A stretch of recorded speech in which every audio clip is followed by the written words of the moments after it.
नमस्ते दोस्तों। प्रस्तुत है मुंशी प्रेमचंद द्वारा लिखित कहानी ईदगाह। रमज़ान के पूरे 30 रोज़ों के बाद ईद आई है। कितना मनोहर, कितना सुहावना प्रभाव है।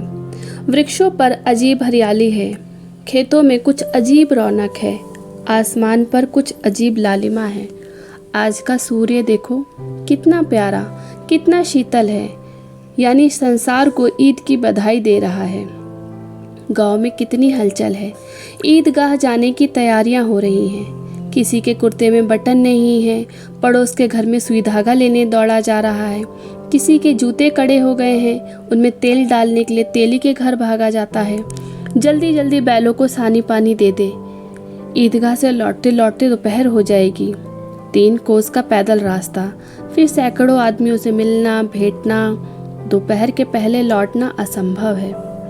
लड़के सबसे ज़्यादा प्रसन्न हैं। किसी ने 1 रोज़ा रखा है, वो भी दोपहर तक, किसी ने वह भी नहीं। लेकिन ईदगाह जाने की खुशी उनके हिस्से की चीज़ है। रोज़े बड़े बूढ़ों के लिए होंगे, इनके लिए तो ईद है। रोज़ ईद का नाम रटते थे, आज वह आ ही गई। अब जल्दी पड़ी है कि लोग ईदगाह क्यों नहीं चलते। इन्हें गृहस्थी की चिंताओं से क्या प्रयोजन। सेवैयों के लिए दूध और शक्कर घर में है या नहीं, इनकी बला से ये तो सेवैयाँ खाएंगे।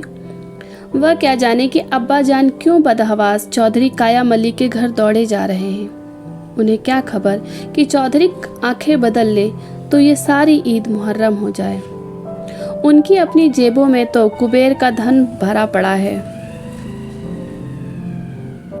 बार बार जेब से अपना खजाना निकालकर गिनते हैं और खुश होकर फिर रख लेते हैं।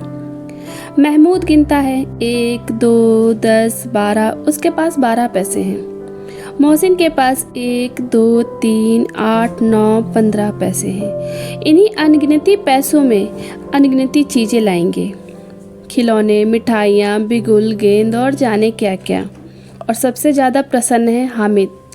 वह 4-5 साल का गरीब सूरत दुबला पतला लड़का, जिसका बाप गत वर्ष हैजे की भेंट हो गया और माँ ना जाने क्यों पीली होती होती एक दिन मर गई। किसी को पता क्या बीमारी है, कहती तो कौन सुनने वाला था। दिल पर जो कुछ बीतती थी वह दिल में ही सहती थी, और जब सहा ना गया तो संसार से विदा हो गई। अब हामिद अपनी बूढ़ी दादी अमीना की गोद में सोता है और उतना ही प्रसन्न है। उसके अब्बा जान रुपए कमाने गए हैं, बहुत सी थैलियाँ लेकर आएंगे। अम्मी जान अल्लाह मियाँ के घर से उसके लिए बड़ी अच्छी अच्छी चीज़ें लाने गई हैं, इसलिए हामिद प्रसन्न है। आशा तो बड़ी चीज़ है, और फिर बच्चों की आशा। उनकी कल्पना तो राई का पर्वत बना लेती है। हामिद के पाँव में जूते नहीं हैं, सिर पर एक पुरानी धुरानी टोपी है जिसका गोटा काला पड़ गया है, फिर भी वह प्रसन्न है। जब उसके अब्बा जान थैलियाँ और अम्मी जान नियामतें लेकर आएंगी तो वह दिल से अरमान निकाल लेगा। तब देखेगा मोहसिन, नूरे और सम्मी कहाँ से उतने पैसे निकालेंगे। अभागिन अमीना अपनी कोठरी में बैठी रो रही है। आज ईद का दिन, उसके घर में दाना नहीं। आज आबिद होता तो क्या इसी तरह ईद आती और चली जाती। इस अंधकार और निराशा में वह डूबी जा रही है। किसने बुलाया था इस निगोड़ी ईद को। इस घर में उसका काम नहीं, लेकिन हामिद, उसे किसी के मरने जीने से क्या मतलब। उसके अंदर प्रकाश है, बाहर आशा। विपत्ति अपना सारा दल बल लेकर आए, हामिद की आनंद भरी चितवन उसका विध्वंस कर देगी। हामिद भीतर जाकर दादी से कहता है, तुम डरना नहीं अम्मा, मैं सबसे पहले आऊँगा। बिल्कुल ना डरना। अमीना का दिल कचोट रहा है। गांव के बच्चे अपने अपने बाप के साथ जा रहे हैं। हामिद का बाप अमीना के सिवा और कौन है। उसे कैसे अकेले में ले जाने दे। उस भीड़ भाड़ में बच्चा कहीं खो जाए तो क्या हो। नहीं, अमीना उसे यूं ना जाने देगी। नन्ही सी जान, 3 कोस चलेगा कैसे। पैर में छाले पड़ जाएंगे, जूते भी तो नहीं हैं। वह थोड़ी थोड़ी दूर पर उसे गोद में ले लेती, लेकिन यहाँ सेवैयाँ कौन पकाएगा। पैसे होते तो लौटते लौटते सब सामग्री जमा करके चटपट बना लेती। यहाँ तो घंटों चीज़ें जमा करते लगेंगे। मांगे का ही तो भरोसा ठहरा। उस दिन फहीमन के कपड़े सिले थे। 8 आने पैसे मिले थे। उस अठन्नी को ईमान की तरह बचाती चली आती थी इसी ईद के लिए। लेकिन कल ग्वालन सिर पर सवार हो गई तो क्या करती। हामिद के लिए कुछ नहीं है तो 2 पैसे का दूध तो चाहिए ही। अब तो कुल 2 आने पैसे बच रहे हैं। 3 पैसे हामिद की जेब में, 5 अमीना के बटवे में। यही तो बिसात है। और ईद का त्यौहार, अल्लाह ही बेड़ा पार लगावे। धोबन और नाइन और मेहतरानी और चूड़ीहारिन सभी तो आएंगी। सभी को सेवैयाँ चाहिए और थोड़ा किसी को आँखों नहीं लगता। किस किस से मुँह चुराएगी। और मुँह क्यों चुराए, साल भर का त्यौहार है। ज़िंदगी खैरियत से रहे, उनकी तकदीर भी तो उसी के साथ है। बच्ची को खुदा सलामत रखे, ये दिन भी कट जाएंगे। गांव से मेला चला और बच्चों के साथ हामिद भी जा रहा था। कभी सबके सब दौड़कर आगे निकल जाते, फिर किसी पेड़ के नीचे खड़े होकर साथ वालों का इंतजार करते। यह लोग क्यों इतना धीरे धीरे चल रहे हैं। हामिद के पैरों में तो जैसे पर लग गए हों। वो कभी थक सकता है। शहर का दामन आ गया। सड़क के दोनों ओर अमीरों के बगीचे हैं। पक्की चारदीवारी बनी हुई है। पेड़ों में आम और लीचियाँ लगी हुई हैं। कभी कभी कोई लड़का कंकड़ी उठाकर आम पर निशाना लगाता है। माली अंदर से गाली देता हुआ निकलता है। लड़के वहाँ से 1 फरलांग पर हैं, खूब हंस रहे हैं। माली को कैसा उल्लू बनाया है। बड़ी बड़ी इमारतें आने लगीं। ये अदालत है, ये कॉलेज है, ये क्लब घर है। इतने बड़े कॉलेज में कितने लड़के पढ़ते होंगे। सब लड़के नहीं जी, बड़े बड़े आदमी हैं। सच, उनकी बड़ी बड़ी मूछें हैं। इतने बड़े हो गए हैं और अभी तक पढ़ने जाते हैं। ना जाने कब तक पढ़ेंगे और क्या करेंगे इतना पढ़कर। हामिद के मदरसे में 2-3 बड़े बड़े लड़के हैं, बिल्कुल 3 कौड़ी के। रोज़ मार खाते हैं, काम से जी चुराने वाले। इस जगह भी उसी तरह के लोग होंगे और क्या। क्लब घर में जादू होता है। सुना यहाँ मुर्दों की खोपड़ियाँ दौड़ती हैं और बड़े बड़े तमाशे होते हैं, पर किसी को अंदर नहीं जाने देते। और वहाँ शाम को साहब लोग खेलते हैं। बड़े बड़े आदमी खेलते हैं, मूछो दाढ़ी वाले। और मैमें भी खेलती हैं। सच, हमारी अम्मा को यह दे दो, क्या नाम है, हाँ बैट, तो उसे पकड़ ही ना सकें, घुमाते ही लुढ़क जाएं। महमूद ने कहा। हमारी अम्मी जान का तो हाथ ही कांपने लगे, अल्लाह कसम। मोहसिन बोला, चलो मनो आटा पीस डालती हैं, जरा सा बैट पकड़ लेंगी तो हाथ कांपने लगेंगे। सैकड़ों घड़े पानी रोज निकालती हैं। 5 घड़े तो तेरी भैंस पी जाती है। किसी मैम को 1 घड़ा पानी भरना पड़े तो आंखों तले अंधेरा छा जाए। महमूद, लेकिन दौड़ती तो नहीं, उछल कूद तो नहीं कर सकती। मोहसिन, हाँ उछल कूद तो नहीं कर सकती, लेकिन उस दिन मेरी गाय खुल गई थी और चौधरी के खेत में जा पड़ी थी। अम्मा इतना तेज दौड़ी कि मैं उनको पा ही नहीं सका। सच। आगे चले। हलवाइयों की दुकानें शुरू हुई। आज खूब सजी हुई थी। इतनी मिठाइयाँ कौन खाता है। देखो ना, एक एक दुकान पर मनो होंगी। सुना है रात को जिन्नात आकर खरीद ले जाते हैं। अब्बा कहते थे कि आधी रात को एक आदमी हर दुकान पर जाता है और जितना माल बचा होता है वो सब तुलवा लेता है और सचमुच के रुपए देता है, बिल्कुल ऐसे ही रुपए। हामिद को यकीन ना आया। ऐसे रुपए जिन्नात को कहाँ से मिल जाएंगे। मोहसिन ने कहा, जिन्नात को रुपयों की क्या कमी, जिस खजाने में चाहें चले जाएं। लोह के दरवाजे तक उन्हें नहीं रोक सकते जनाब। आप हैं किस फेर में। हीरे जवाहरात तक उनके पास रहते हैं। जिससे खुश हो गए उसे टोकरो जवाहरात दे दिए। अभी यहीं बैठे हैं, 5 मिनट में कलकत्ता पहुंच जाएं। हामिद ने पूछा, जिन्नात बहुत बड़े बड़े होते हैं। मोहसिन, एक एक सिर आसमान के बराबर होता है जी। जमीन पर खड़ा हो जाए तो उसका सिर आसमान में जा लगे, मगर चाहे तो एक लोटे में घुस जाए। हामिद, लोग उन्हें कैसे खुश करते होंगे। कोई मुझे यह मंत्र बता दे तो एक जिन्न को खुश कर लूँ। मोहसिन, अब यह तो मैं नहीं जानता, लेकिन चौधरी साहब के काबू में बहुत से जिन्नात हैं। कोई चीज़ चोरी हो जाए, चौधरी साहब उसका पता लगा लेते हैं और चोर का नाम बता देते हैं। जुमराती का बछवा उस दिन खो गया था। 3 दिन हैरान हुए, कहीं ना मिला। तब झक मारकर चौधरी के पास गए।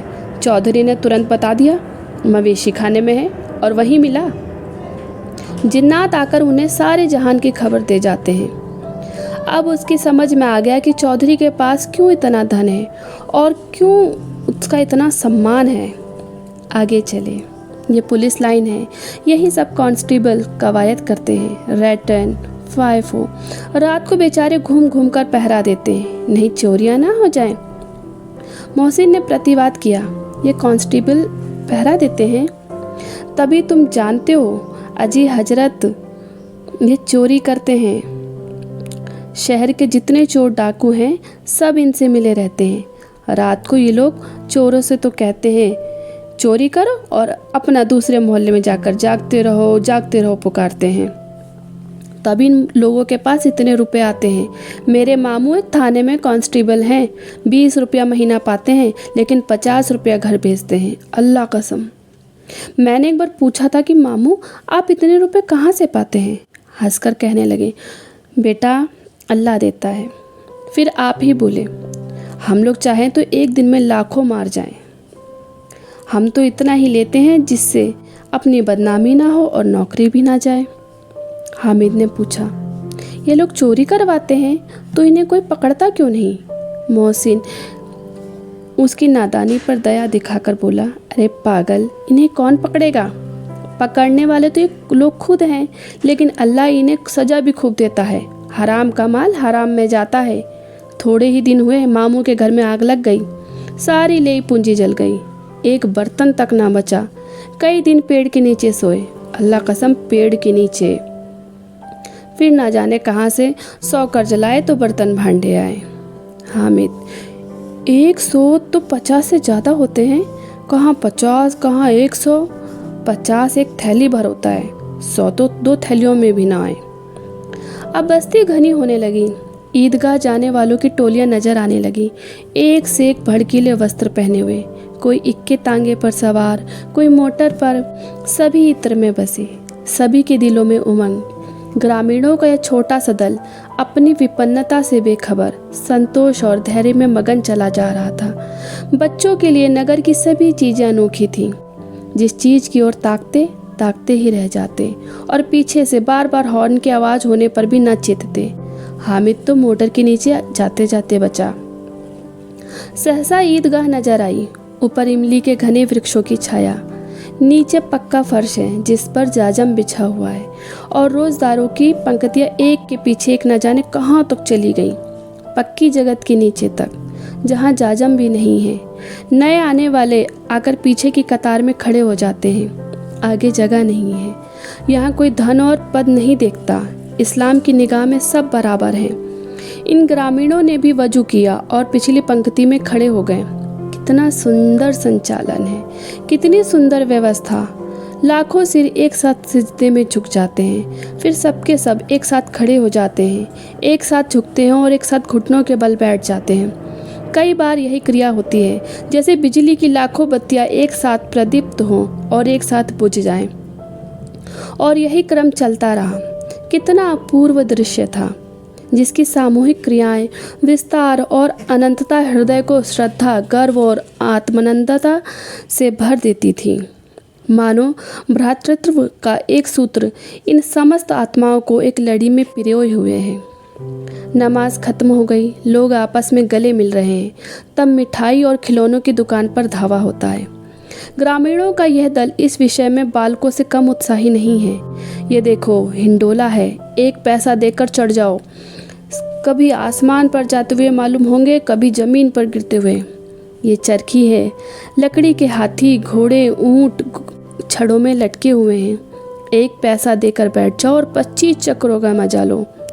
महमूद और मोहसिन और नूरे और सम्मी इन घोड़ों पर और ऊँटों पर बैठते हैं।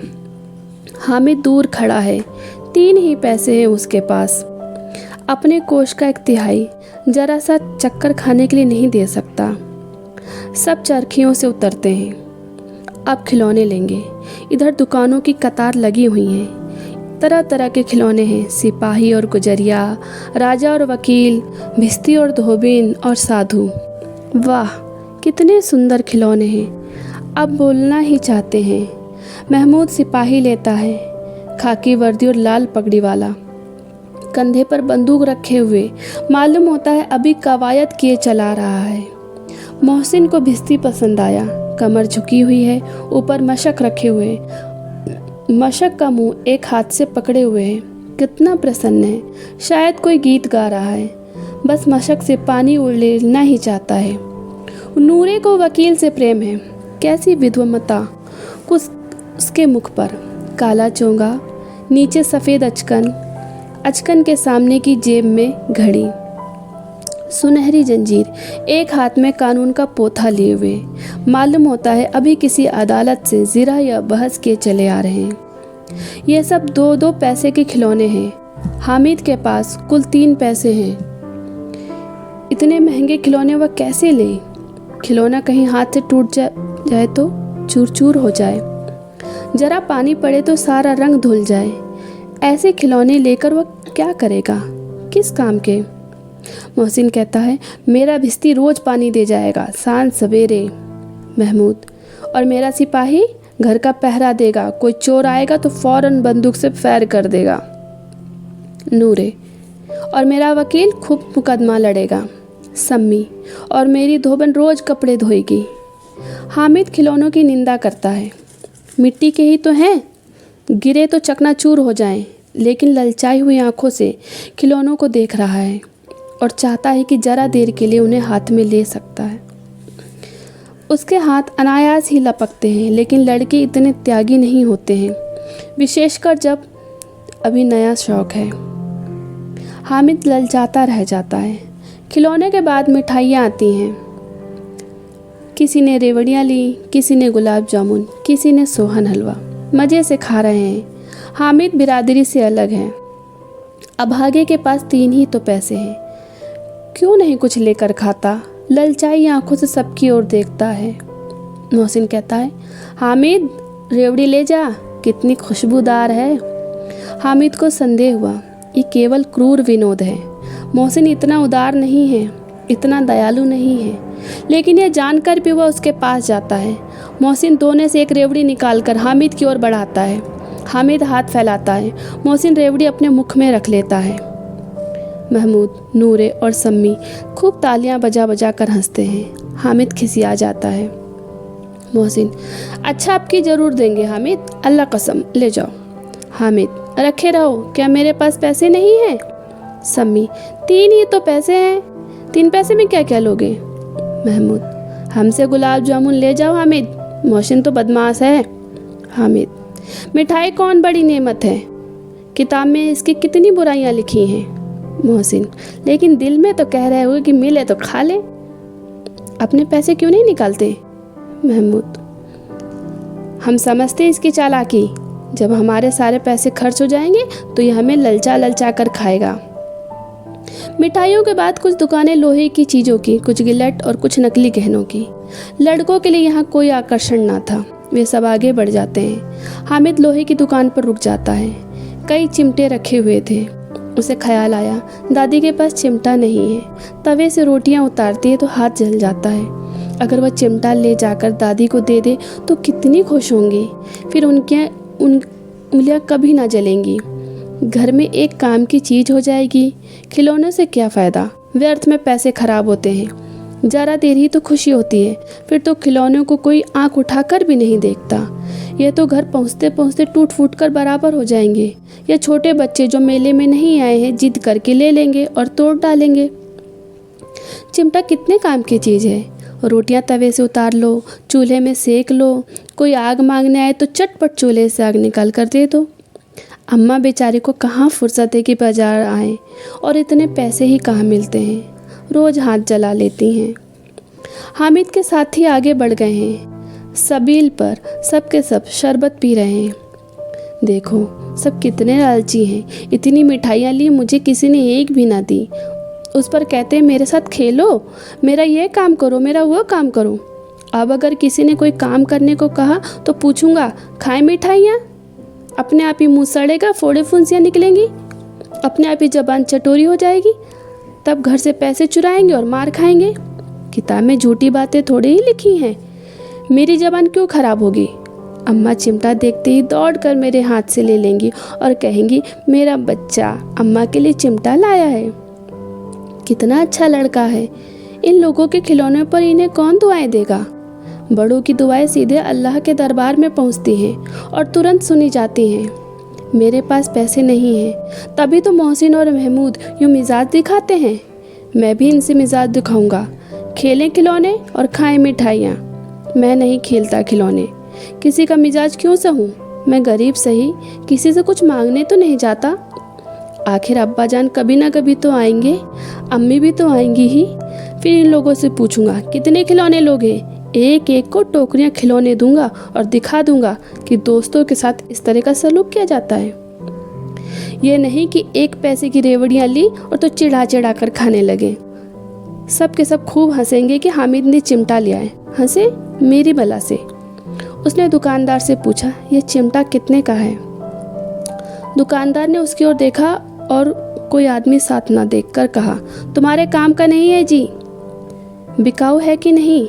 बिकाऊ क्यों नहीं है, और यहाँ लाद कर क्यों लाए हम। तो बताते क्यों नहीं कि क्या पैसे का है। 6 पैसे लगेंगे। हामिद का दिल बैठ गया। ठीक ठीक 5 पैसे लगेंगे, लेना हो तो, नहीं तो चलते बनो। हामिद ने कलेजा मजबूत करके कहा, 3 पैसे लोगे। ये कहता हुआ आगे बढ़ गया कि दुकानदार की घुड़कियाँ न सुनने को पड़े। लेकिन दुकानदार ने घुड़कियाँ नहीं दी, बुलाकर चिमटा दे दिया। हामिद ने उसे इस तरह कंधे पर रखा मानो बंदूक है और शान से अकड़ता हुआ संगियों के पास आया। जरा सुने सबके सब क्या आलोचनाएं करते हैं। मोहसिन ने हंसकर कहा, यह चिमटा क्यों लाया पगले, इसे क्या करेगा। हामिद ने चिमटे को जमीन पर पटक कर कहा, जरा अपना भिश्ती जमीन पर गिरा दो, सारी पसलियाँ चूर चूर हो जाएं बच्चों की। महमूद बोला, तो ये चिमटा कोई खिलौना है। हामिद, खिलौना क्यों नहीं है, अभी कंधे पर रखा तो बंदूक हो गई, हाथ में ले लिया तो फकीरों का चिमटा हो गया। चाहूँ तो इससे मंजीरे का काम ले सकता हूँ। एक चिमटा जमा दूँ तो तुम लोगों के सारे खिलौनों की जान निकल जाए। तुम्हारे खिलौने कितना ही जोर लगा ले, मेरे चिमटे का बाल भी बांका नहीं कर सकते। मेरा बहादुर शेर है चिमटा। समी ने खंजरी ली थी। प्रभावित होकर बोला, मेरी खंजरी से बदलोगे। 2 आने की है। हामिद ने खंजरी की ओर उपेक्षा से देखा। मेरा चिमटा चाहे तो तुम्हारी खंजरी का पेट फाड़ डाले। बस एक चमड़ी की झिल्ली लगा दी, डब डब बोलने लगी। जरा सा पानी लग जाए तो खत्म हो जाए। मेरा बहादुर चिमटा आग में, पानी में, आंधी में, तूफान और सब में बराबर डटा रहेगा। चिमटे ने सभी को मोहित कर लिया। अब पैसे किसके पास धरे हैं। फिर मेले से दूर निकल आए हैं। 9 कब के बज गए, धूप तेज हो रही है, घर पहुंचने की जल्दी हो रही है। बाप से जिद करके चिमटा नहीं मिल सकता। हामिद है बड़ा चालाक, इसलिए बदमाश ने अपने पैसे बचा रखे थे इसी चिमटे के लिए। सब आपस में बोलने लगे। अब बालकों के 2 दल हो गए हैं। महमूद, मोहसिन, सम्मी, नूरे एक तरफ है, हामिद अकेला दूसरी तरफ। शास्त्रार्थ हो रहा है। सम्मी तो विधर्मी हो गया, दूसरे पक्ष में जा मिला। लेकिन मोहसिन, महमूद और नूरे भी हामिद से 1-1, 2-2 साल बड़े होने पर भी हामिद के आघातों से आतंकित हो उठे हैं। उसके पास न्याय का बल है और नीति की शक्ति। एक और मिट्टी है, दूसरी ओर लोहा। जो इस वक्त अपने को फौलाद कह रहा है वह जे है, घातक है। अगर कोई शेर आ जाए तो मियाँ भिश्ती के छक्के छूट जाएं। मियाँ सिपाही मिट्टी की बंदूक छोड़कर भागें। वकील साहब की नानी मर जाए, चोगे में मुंह छिपाकर जमीन पर लेट जाए। मगर ये चिमटा, ये बहादुर, ये रुस्तमे हिंद लपक कर शेर की गर्दन पर सवार हो जाएगा और उसकी आंखें निकाल लेगा। मोहसिन ने एड़ी चोटी का जोर लगाकर कहा, अच्छा पानी तो नहीं भर सकता ना।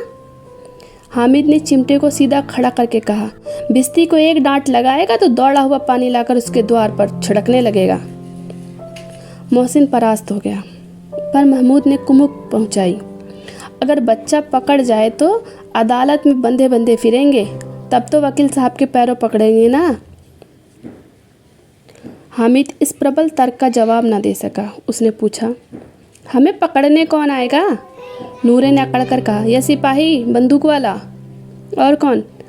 हामिद ने मुंह चिढ़ाकर कहा, ये बेचारे हम बहादुर रुस्तम हिंद को पकड़ेंगे।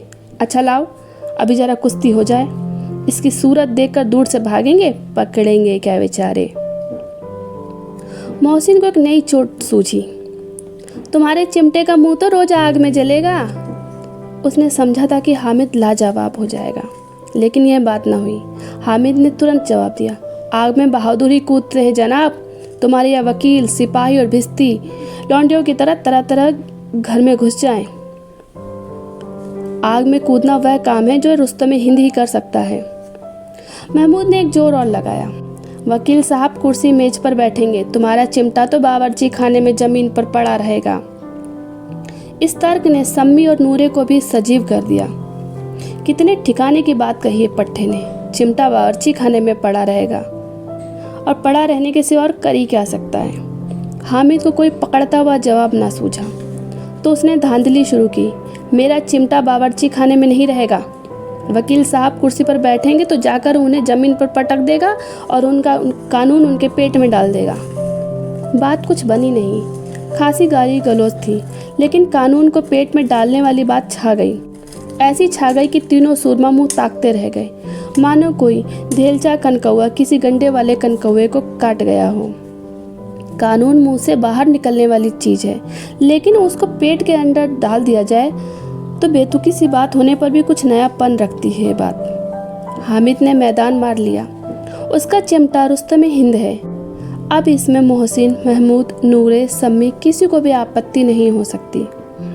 विजेता को हारने वाले से जो सत्कार मिलना स्वाभाविक है वह हामिद को भी मिला। औरों ने 3-3, 4-4 आने पैसे खर्च किए पर कोई काम की चीज ना ले सके। हामिद ने 3 पैसे में रंग जमा लिया। सच ही तो है, खिलौनों का क्या भरोसा, टूट फूट जाएंगे। हामिद का चिमटा तो बना रहेगा बरसों।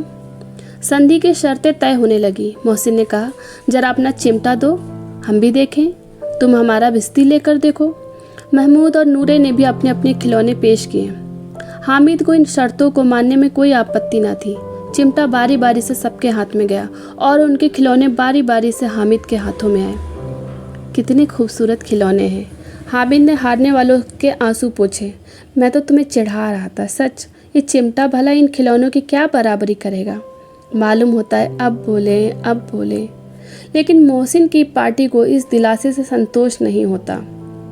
चिमटे का सिक्का खूब बैठ गया है, चिपका हुआ टिकट अब पानी से नहीं छूट रहा। मोहसिन, लेकिन इन खिलौनों के लिए कोई हमें दुआ तो ना देगा। महमूद, दुआ को लिए फिरते हो, उल्टे मारना पड़े, अम्मा जरूर कहेंगी कि मेले से मिट्टी के खिलौने मिले। हामिद को स्वीकार करना पड़ा कि खिलौनों को देखकर किसी की माँ इतनी खुश ना होगी जितनी दादी चिमटे को देखकर होंगी। 3 पैसे में ही उसे सब कुछ करना था। उन पैसों के इस उपयोग पर पछतावे की बिल्कुल जरूरत ना थी। फिर अब तो चिमटा रुस्तम हिंद है और सभी खिलौनों का बादशाह। रास्ते में महमूद को भूख लगी। उसके बाप ने केले खाने को दिए। महमूद ने केवल हामिद को साझी बनाया। उसके अन्य मित्र मुंह ताकते रह गए। यह चिमटे का कमाल था। 11 बजे गांव में हलचल मच गई। मेले वाले आ गए। मोहसिन की छोटी बहन ने दौड़कर भिस्ती उसके हाथ से छीन लिया और मारे खुशी के जा उछली तो मियाँ भिस्ती नीचे आ रहे सुरलोक सिधार गए। इस पर भाई बहन में मारपीट हुई। दोनों खूब रोए। उनकी अम्मा यह शोर सुनकर बिगड़ी और दोनों को ऊपर से 2-2 चांटे और लगाए। मियाँ नूरे के वकील का अंत उनके प्रतिष्ठानुकूल इससे ज़्यादा गौरवमय हुआ। वकील जमीन पर या ताक पर तो बैठ नहीं सकता, उसकी मर्यादा का विचार तो करना ही होगा। दीवार में खूंटियाँ गाड़ी गईं, उन पर लकड़ी का एक पटरा रखा गया। पटरे पर कागज का कालीन बिछाया गया। वकील साहब राजा भोज की भांति राज सिंहासन पर विराजे। नूरे ने उन्हें पंखा झलना शुरू किया। अदालतों में तो खस की टट्टियाँ और बिजली के पंखे रहते हैं, क्या यहाँ मामूली पंखा भी ना हो मेरे वकील के लिए? कानून की गर्मी दिमाग पर चढ़ जाएगी तो। बांस का पंखा आया और नूरे हवा करने लगे। मालूम नहीं पंखे की हवा से या पंखे की चोट से वकील साहब परलोक से मृत्युलोक में आ गए और उनका माटी का चोला माटी में मिल गया। फिर बड़े जोर शोर से मातम हुआ और वकील साहब की अस्थि घूरे पर डाल दी गई। अब रहा महमूद का सिपाही। उसे चटपट गांव का पहरा देने का चार्ज मिल गया। लेकिन पुलिस का सिपाही कोई साधारण व्यक्ति तो है नहीं जो अपने पैरों पे चले, वो तो पालकी पे चलेगा ना। एक टोकरी आई, उसमें कुछ लाल रंग के फटे पुराने चिथड़े बिछाए गए जिसमें सिपाही साहब आराम से लेटे। नूरे ने यह टोकरी उठाई और अपने द्वार का चक्कर लगाने लगे। उनके दोनों छोटे भाई सिपाही की तरह छोने वाले जागते रहो, छोने वाले जागते रहो पुकारते चलते हैं पीछे पीछे, मगर रात तो अंधेरी ही होनी चाहिए ना। महमूद को ठोकर लग जाती है, टोकरी उसके हाथ से छूटकर गिर पड़ती है और मियाँ सिपाही अपनी बंदूक लिए ज़मीन पर आ जाते हैं और उनकी एक टांग में विकार आ जाता है, मतलब टूट जाती है। महमूद को आज ज्ञात हुआ कि वो एक अच्छा डॉक्टर भी है। उसको ऐसा मरहम मिल गया कि जिससे वह टूटी टांग को आनन फानन जोड़ सकता है। केवल गूलर का दूध ही तो चाहिए। गूलर का दूध आता है, टांग जवाब दे देती है, शल्य क्रिया असफल हुई। तब उसकी दूसरी टांग भी तोड़ दी जाती है। अब कम से कम एक जगह आराम से बैठ तो सकता है। एक टांग से तो ना चल सकता था ना बैठ सकता था। अब वह सिपाही सन्यासी हो गया है, अपनी जगह पर बैठा बैठा पहरा देता है, कभी कभी देवता भी बन जाता है। उसके सिर का झालरदार साफा खुरच दिया गया है। अब उसका जितना चाहो रूपांतरण कर सकते हो, चाहे जो बना दो। कभी कभी तो उससे बाट का काम भी लिया जाता है। अब मियाँ हामिद का हाल सुनिए। अमीना उसकी आवाज़ सुनते ही दौड़ी और उसे गोद में उठाकर प्यार करने लगी। सहसा उसके हाथ में चिमटा देखकर वो चौंकी। ये चिमटा कहाँ था? मैंने मोल लिया है। क्या पैसे में? 3 पैसे दिए। अमीना ने छाती पीट ली। अरे ये कैसा बेसमझ लड़का है कि दोपहर हुई, कुछ खाया ना पिया, लाया क्या चिमटा? सारे मेले में तुझे और कोई चीज़ ना मिली जो ये लोहे का चिमटा उठा लाया? हामिद ने अपराधी भाव से कहा, तुम्हारी उंगलियां तवे से जल जाती थी ना, इसीलिए मैंने इसे लिया। बुढ़िया का क्रोध तुरंत स्नेह में बदल गया, और स्नेह भी वह नहीं जो प्रगल्भ होता है और अपनी सारी कसक शब्दों में बिखेर देता है। यह मूक स्नेह था, खूब ठोस, रस और स्वाद से भरा हुआ। बच्चे में कितना त्याग, कितना सद्भाव और कितना विवेक है। दूसरों को खिलौने लेते और मिठाई खाते देखकर इसका मन कितना ललचाया होगा। इतना जब्त इससे कैसे हुआ? वहाँ भी इसे अपनी बुढ़िया दादी की याद बनी रही। अमीना का मन गदगद हो गया। और अब एक बड़ी विचित्र बात यह हुई, हामिद के इस चिमटे से भी बड़ी विचित्र बात। बच्चे हामिद ने बूढ़े हामिद का पार्ट खेला था। बुढ़िया अमीना बालिका अमीना बन गई। वह रोने लगी, दामन फैलाकर हामिद को दुआएं देती जाती थी और आंसू की बड़ी बड़ी बूंदें गिराती जाती थी। हामिद इसका क्या रहस्य समझता? वह क्या समझ पाता कि दादी क्यों रो रही है? उम्मीद है आपको ये हामिद की कहानी पसंद आई होगी। इस कहानी को लेकर आपकी क्या राय है, कमेंट में लिखकर बताएं। अगर आपको ये कहानी पसंद आई हो तो प्लीज़ चैनल को सब्सक्राइब करें, लाइक करें, और कहानी सुनने के लिए आपका बहुत बहुत धन्यवाद। आपका प्यारा सा साथ मेरा उत्साह और मनोबल बढ़ाता है। जय हिंद, जय भारत।